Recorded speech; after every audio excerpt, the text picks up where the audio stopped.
What's cooking up in the kitchen? Oh yeah, that smells like soul food. Get ready because it's time to eat. The spiritual substance that will feed your soul. A faith-based podcast that will nourish your mind, body, and soul. Listen here with your main host, Bishop Barrett Joshua.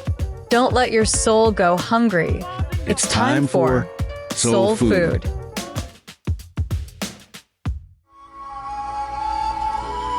Hello, dear friends. Good morning, good afternoon, good evening. We continue here with our series of messages about the voice of the devil. And today I want to talk about your body, your health, when you go to see a doctor, physicians, when you talk to friends about a health problem that you are facing. And nowadays, people do not even go to see a doctor. They check it on the internet, over the internet. Because nowadays, people can Google. They are now asking questions to computers, robots, AI. And they drink these informations and they become sick and sicker. Well, I'm not saying doctors, physicians, they are not from God. God uses doctors, physicians. But I'm talking about you, the voice that you hear.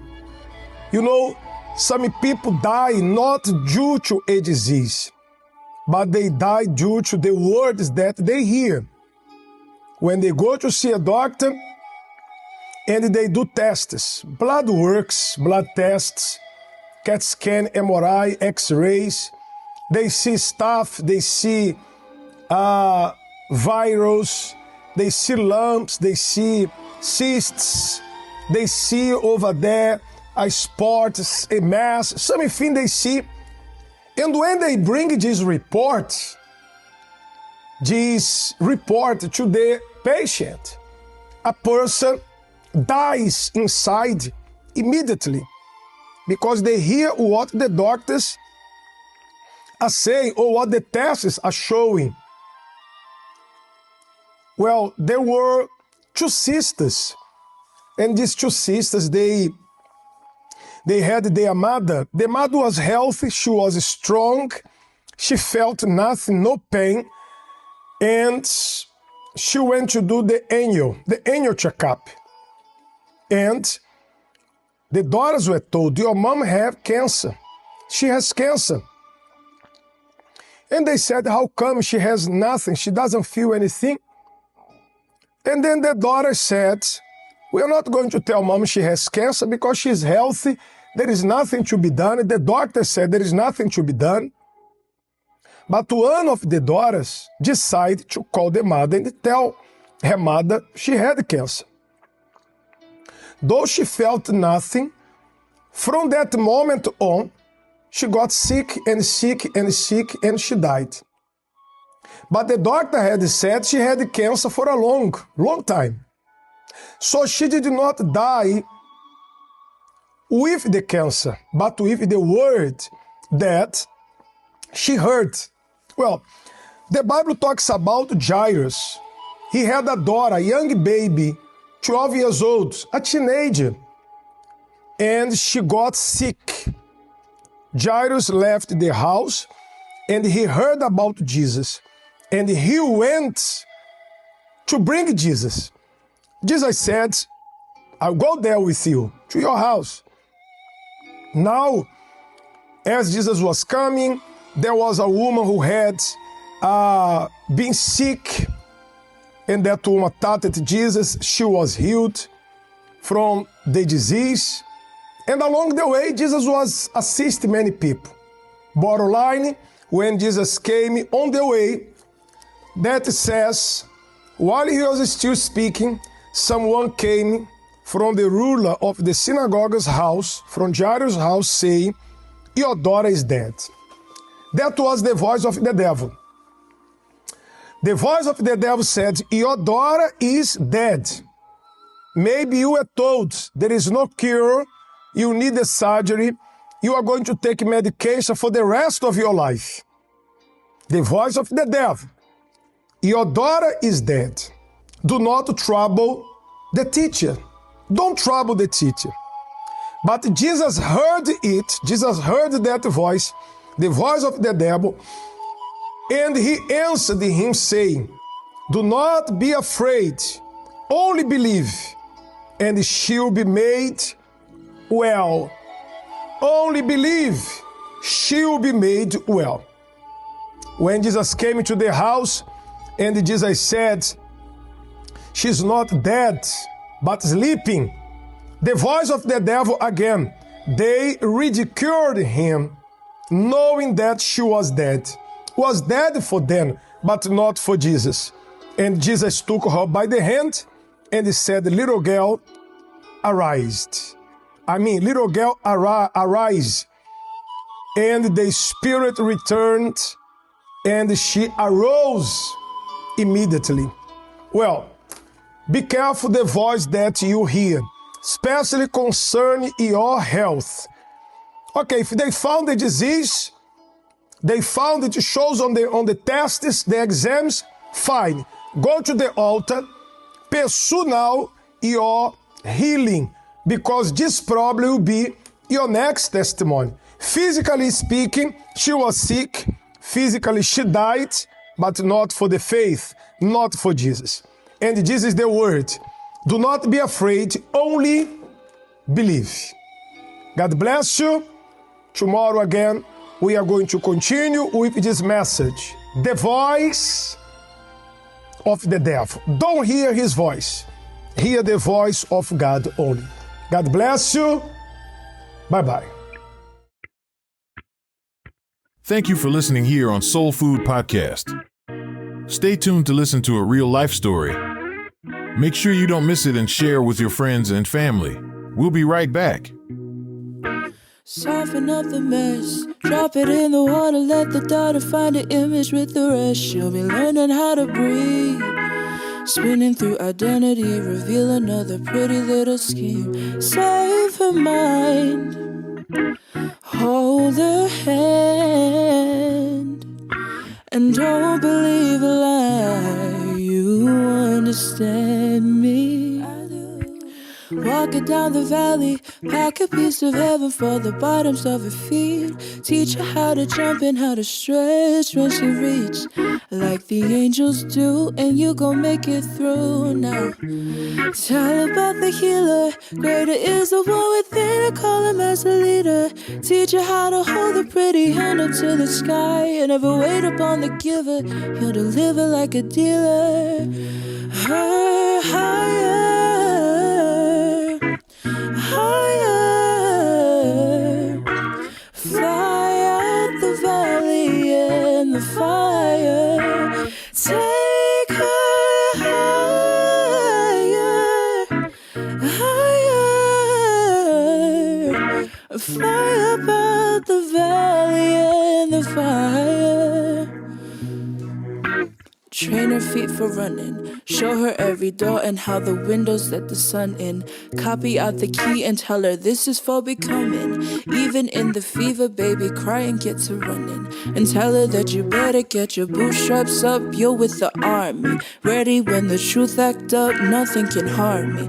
Yelling from the roof, I'll touch, put up a guard. Count to 10, lion's den, speaking with a higher pen. Can't be touched by fire then. To the grown things now, I'm working on them soul things now. Forgiving all your old ways, but it's harder on the cold days. Cold days. Never been a product of a flawless environment. Never acted like I'm higher than you.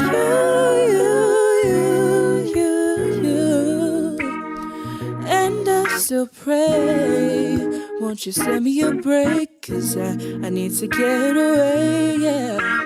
Dear God, won't you send me a break? 'Cause I need to get away, yeah. 'Cause I would rather be running away. I would rather be running. And dear God, won't you send me a break? 'Cause I need to get away now. I need to get away now.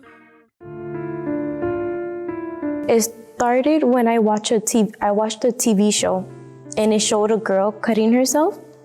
And then the message, of course, was supposed to be you shouldn't cut yourself because it's bad. But then it stayed inside of my head how when she cut herself, she got a lot of attention. And that's what I wanted. But then afterwards, because it left marks, it built more of a low self-esteem and insecurity. That was when I was maybe 12, 13. And then when I saw that it left marks, and then you want to have boyfriends, you want to be with guys, you're like, they're going to think I'm weird because I have this. So then it turned into like hitting just the walls, hitting the doors with my fist. And that was another way to not leave marks. Since I was little, I always remember having that sadness inside of me. I can't tell you of a time that I didn't have it. But yeah, I always remembered having it. So I thought that was normal. It was an emptiness, but also it was like a pain that it was like someone was squeezing my heart. That's what it would feel like. I tried to get counseling, but I felt really embarrassed. When I had to tell my mom what was going on, I felt like a really bad child, like a bad daughter. So I decided to not do any of the counseling. My 20th birthday, and I was alone in my room, and I was just really sad, and I didn't know why. And then that was when I decided to give my life to God. I have an older sister, and she went to church after she was having problems in her life, and she decided to go to church when she was 17, 18. I'm younger than her, so I saw her go to church, but I wouldn't want to go to church. So after a couple of years, after I saw her testimony and how she changed, that was another reason why I decided to go, because I saw that she overcame a lot of her past. I was going to church for a couple of months already, but I didn't see a change because I was still I was also addicted to technology. I would watch a lot of TV shows, and so I wouldn't invest. I already knew that okay, I need to give my life to God. First, I would go on Sundays, and then I started to go I would go Monday, I would go Wednesday, I would go Friday, and I would go Sunday.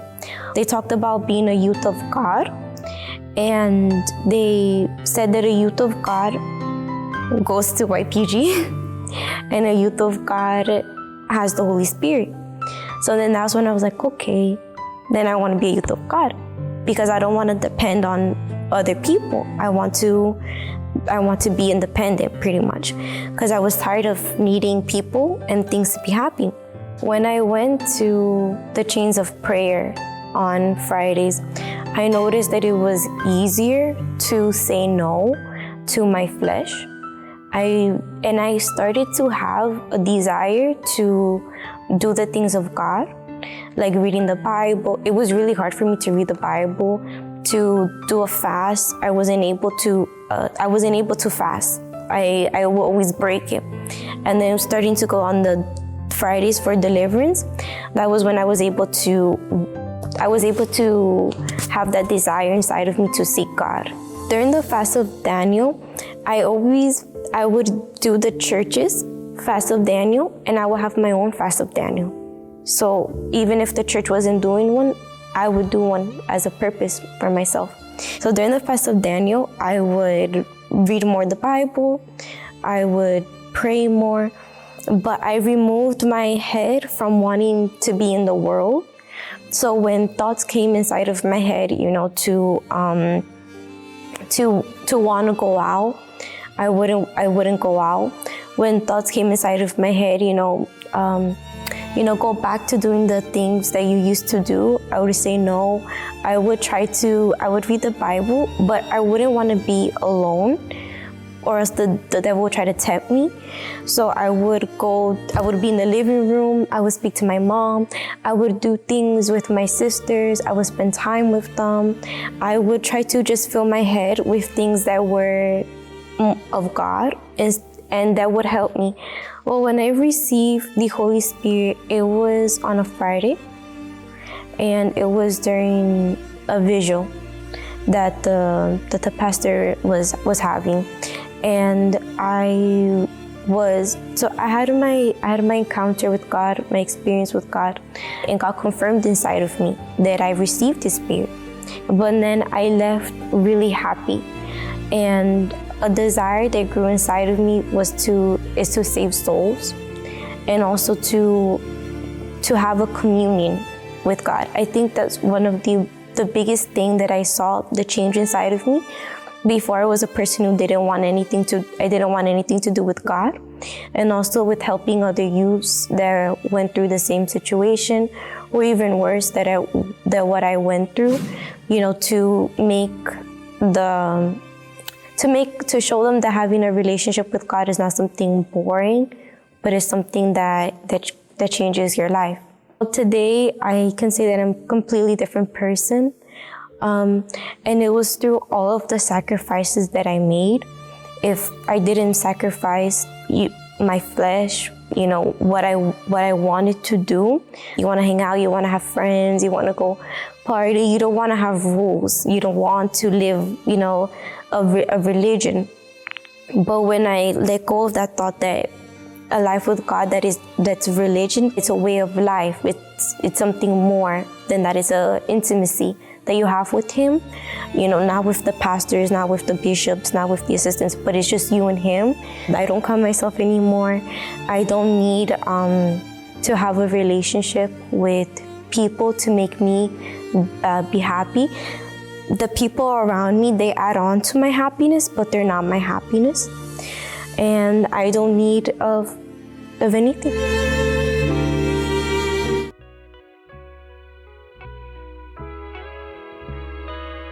Bishop Barrett Joshua's Soul Food Podcast is here to satisfy your spiritual hunger. Get inspired and feed your faith with this Bible-based content for people of all backgrounds. No matter where you are, at home, at work, or on the go, you can listen anytime to these engaging messages of faith. From testimonies and real-life stories to musical entertainment, feed your soul with more than just physical sustenance, but with solid spiritual food, hope, strength, and truth, and be uplifted with each episode wherever you are. Don't let your soul go hungry. It's time for some soul food.